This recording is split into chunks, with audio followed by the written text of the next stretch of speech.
सुप्रभात बच्चों, मैं खुशबू शर्मा आज की ऑनलाइन क्लासेस में आपका स्वागत करती हूँ। बच्चों, आज हम पढ़ने वाले हैं हिंदी व्याकरण। हिंदी व्याकरण के अंतर्गत हम पढ़ेंगे अलंकार। अलंकार दो शब्दों से मिलकर बना है, अलम धन कार। अलम का अर्थ होता है आभूषण और कर का अर्थ होता है सुसज्जित करने वाला। जिस तरह एक नारी अपनी सुंदरता को बढ़ाने के लिए आभूषणों को प्रयोग में लाती है, उसी प्रकार भाषा को सुंदर बनाने के लिए अलंकारों का प्रयोग किया जाता है। अर्थात जो शब्द काव्य की शोभा, सुंदरता, सौंदर्य में वृद्धि करते हैं, उसको बढ़ाते हैं, उसे हम अलंकार कहते हैं। अलंकार के कुछ उदाहरण इस तरह से हैं बच्चों। राम नाम मणि द्वीप, बरु जीह देहरी द्वार।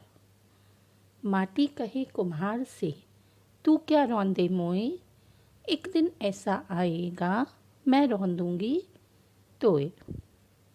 आइए बच्चों, आगे बढ़ते हैं अलंकार के भेदों की ओर। अलंकार के मुख्यतः दो भेद होते हैं। पहला शब्दालंकार, दूसरा अर्थालंकार। अब हम बढ़ेंगे अलंकार के प्रथम भेद की ओर, जो कि है शब्दालंकार। शब्दालंकार शब्दालंकार दो शब्दों से मिलकर बना है, शब्द धन अलंकार। शब्द के दो रूप होते हैं बच्चों, ध्वनि और अर्थ। ध्वनि के आधार पर शब्दालंकार की सृष्टि होती है। इस अलंकार में वर्ण या शब्दों की लयात्मकता या संगीतात्मकता होती है। अर्थ का कोई चमत्कार नहीं होता है। जिस अलंकार में शब्दों के प्रयोग के कारण कोई चमत्कार उपस्थित हो जाए, अर्थात शब्दालंकार में बच्चों शब्दों के कारण वाक्य के काव्य के सौंदर्य में वृद्धि होती है। जहाँ शब्द काव्य के सौंदर्य में वृद्धि का कारण बनते हैं, वहाँ पर शब्दालंकार होता है। और यदि हम उन शब्दों के स्थान पर उसका समानार्थी दूसरा शब्द रख देते हैं, तो वह चमत्कार समाप्त हो जाता है। वहाँ पर शब्दालंकार माना जाता है। शब्दालंकार के मुख्यतः तीन भेद होते हैं। पहला अनुप्रास अलंकार, दूसरा यमक अलंकार, तीसरा श्लेष अलंकार। आइए बढ़ते हैं शब्दालंकार के प्रथम भेद की ओर, जो कि है अनुप्रास अलंकार। अनुप्रास दो शब्दों से मिलकर बना है, अनु धन प्रास। अनु का अर्थ है बार बार और प्रास का अर्थ है वर्ण। जहाँ स्वर की समानता के बिना भी वर्णों की बार बार आवृत्ति होती है, या जिस रचना में व्यंजन वर्णों की आवृत्ति एक या दो से अधिक बार होती है, वहाँ अनुप्रास अलंकार होता है। बच्चों, जहाँ वर्णों के आवृत्ति के कारण, वर्णों के बार बार आने के कारण काव्य के सौंदर्य में वृद्धि होती है, वहाँ पर अलंकार कौन सा होगा बच्चों? अनुप्रास। जहाँ पर कोई भी वर्ण एक से अधिक बार आएगा, वहाँ पर अनुप्रास अलंकार होगा। कुछ उदाहरण देखते हैं बच्चों। मुदित महपति मंदिराय।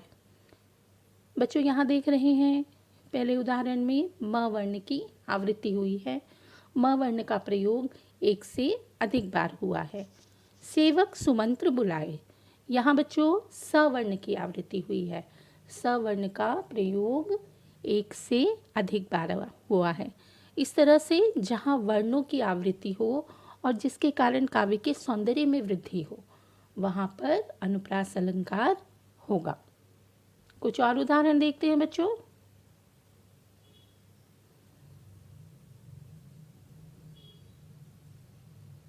जाहि अनादि अनंत अखंड, अछेद अभेद सुवेद बतावे।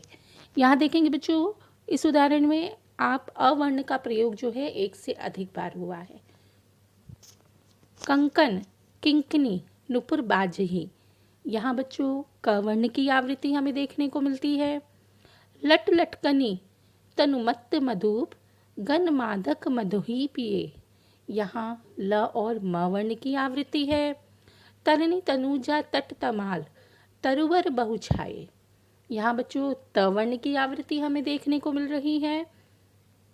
गहरत घंटा धुनी धमकम धौसा करी साका, यहाँ बच्चों हमें ध वर्ण की आवृत्ति देखने को मिल रही है। अर्थात बच्चों इन सभी उदाहरणों में हम देखते हैं कि यहाँ वर्णों की आवृत्ति हो रही है। वर्णों का प्रयोग एक से अधिक बार हमें देखने को मिलता है, और जहाँ इस तरह का हमें देखने को मिले वहाँ पर हमें समझ जाना चाहिए कि अनुप्रास अलंकार है। आइए अब हम बढ़ते हैं शब्दालंकार के दूसरे भेद की ओर, यमक अलंकार। जिस प्रकार अनुप्रास अलंकार में किसी एक वर्ण की आवृत्ति होती है, अनुप्रास अलंकार में वर्णों की आवृत्ति होती है, उसी प्रकार यमक अलंकार में किसी काव्य के सौंदर्य को बढ़ाने के लिए एक शब्द की आवृत्ति बार बार होती है। प्रयोग किए गए शब्द का अर्थ हर बार अलग होता है। शब्द की 2 बार आवृत्ति होना वाक्य में आवश्यक है, और उसके अंतर्गत यमक अलंकार के अंतर्गत वह आता है। तो बच्चों हमने देखा अनुप्रास अलंकार में वर्णों की आवृत्ति, और जब हम यमक अलंकार की बात करते हैं बच्चों तो यहाँ पर होती है शब्दों की आवृत्ति। शब्द एक से अधिक बार आएंगे और हर बार उनका अर्थ भी अलग होगा। तो यहाँ पर और शब्दों की 2 बार आवृत्ति होना आवश्यक अनिवार्य होता है यहाँ पर। तो इस तरह से जहाँ पर शब्दों की आवृत्ति के कारण वाक्य के काव्य के सौंदर्य में वृद्धि होती है और प्रत्येक बार उसका अर्थ अलग होता है, वहाँ पर हमें यमक अलंकार देखने को मिलता है।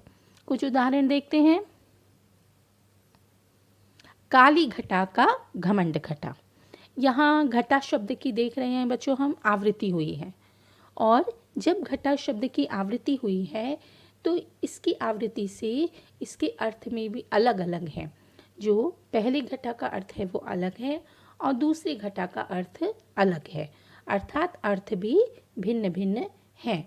पहले घटा शब्द वर्षा काल में उड़ने वाली मेघमाला के लिए प्रयुक्त हुआ है, और दूसरी बार जो घटा आया है उसका अर्थ होता है कम हुआ, अर्थात काली घटा का घमंड घटा, अर्थात जो हमारी काली घटाएं हैं, बादल हैं काले काले, उनके जो घमंड है वह कम हुआ है।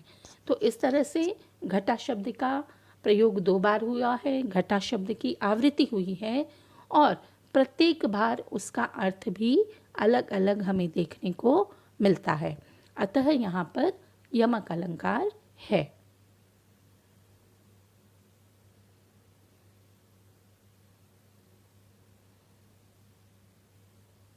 कुछ और उदाहरण देखेंगे बच्चों।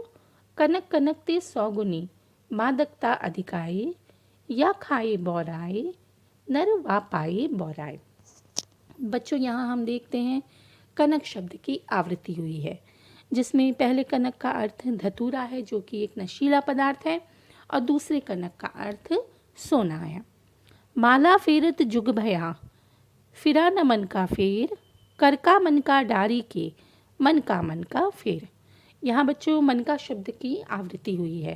पहले मन का अर्थ है हृदय और दूसरे मन का अर्थ है मोतियों की माला। 3 बेर खाती थी वे 3 बेर खाती है, यहाँ बच्चों 3 बेर शब्द की आवृत्ति हुई है। पहले 3 बेर का अर्थ है 3 बार और दूसरी 3 बेर का अर्थ है बेर के दाने। तो पर वारी उर्वशी सुन राधिके सुजान, तू मोहन के उर्वशी है उर्वशी समान। यहाँ बच्चों उर्वशी शब्द जो है उसकी आवृत्ति हुई है। उर्वशी का अर्थ है हृदय में बसी हुई। उर्वशी नामक अप्सरा और गले का एक आभूषण। इस तरह से बच्चों यहाँ पर हमने कुछ उदाहरण देखे जो कि यमक अलंकार से संबंधित थे। आगे बढ़ते हैं हम अगले उदाहरण अगले अलंकार की ओर, जो कि है श्लेष अलंकार। श्लेष का अर्थ होता है चिपका हुआ या मिला हुआ। जब एक ही शब्द से हमें विभिन्न अर्थों का बोध हो जाता है, अर्थात शब्दों से एक ही शब्द है किंतु हमें उससे अलग अलग विभिन्न अर्थों का बोध होता है, उस समय हमें श्लेष अलंकार देखने को मिलता है। यानी जब किसी शब्द का प्रयोग एक बार किया जाता है किंतु उसके अर्थ कई निकलते हैं, वहाँ श्लेष अलंकार होता है। अर्थात बच्चों, शब्द तो एक ही बार आएगा किंतु उसके जो अर्थ हैं वह हर बार अलग होंगे, उसके अर्थ जो हैं एक से अधिक होंगे और भिन्न भिन्न होंगे। एक उदाहरण दिया है बच्चों, रहीमन पानी राखिए बिन पानी सब सून, पानी गए न उबरे मोती मानुष चून। इस उदाहरण में बच्चों, इस दोहे में रहीम ने पानी का प्रयोग 3 अर्थों में किया है। पानी का पहला अर्थ है, जो प्रयोग है वह मनुष्य के संदर्भ में है। जब इसका मतलब होता है, जब हम मनुष्य के संदर्भ में पानी शब्द का प्रयोग करते हैं तो उसका मतलब होता है विनम्रता। रहीम कह रहे हैं कि मनुष्य में हमेशा विनम्रता का होना, विनम्रता नामक गुण का होना अर्थात पानी का होना अत्यंत आवश्यक है। पानी का दूसरा अर्थ आभा, तेज या चमक से है। रहीम कहते हैं कि चमक के बिना जिस तरह से मोती का कोई मूल्य नहीं होता है। और तीसरा अर्थ है जल से है, जिसे आटे, चून से जोड़कर दर्शाया गया है। रहीमदास जी का कहना है कि जिस तरह आटे का अस्तित्व पानी के बिना नम्र नहीं हो सकता, अर्थात जब हम आटे में पानी को मिलाते हैं तो वो नर्म पड़ जाता है और मोती का मूल्य उसकी आभा के बिना नहीं है, अर्थात यदि मोती में चमक नहीं है तो उसका कोई मूल्य नहीं है। उसी प्रकार मनुष्य को भी अपने व्यवहार में हमेशा विनम्रता के गुण को, पानी को रखना चाहिए, जिसके बिना उसका मूल्यह्रास होता है। अतः यह उदाहरण श्लेष अलंकार के अंतर्गत आएगा। यहाँ पर पानी शब्द एक बार आया है और उसका अर्थ अलग अलग है, 3 रूपों में 3 अर्थों के लिए उसका प्रयोग किया गया है।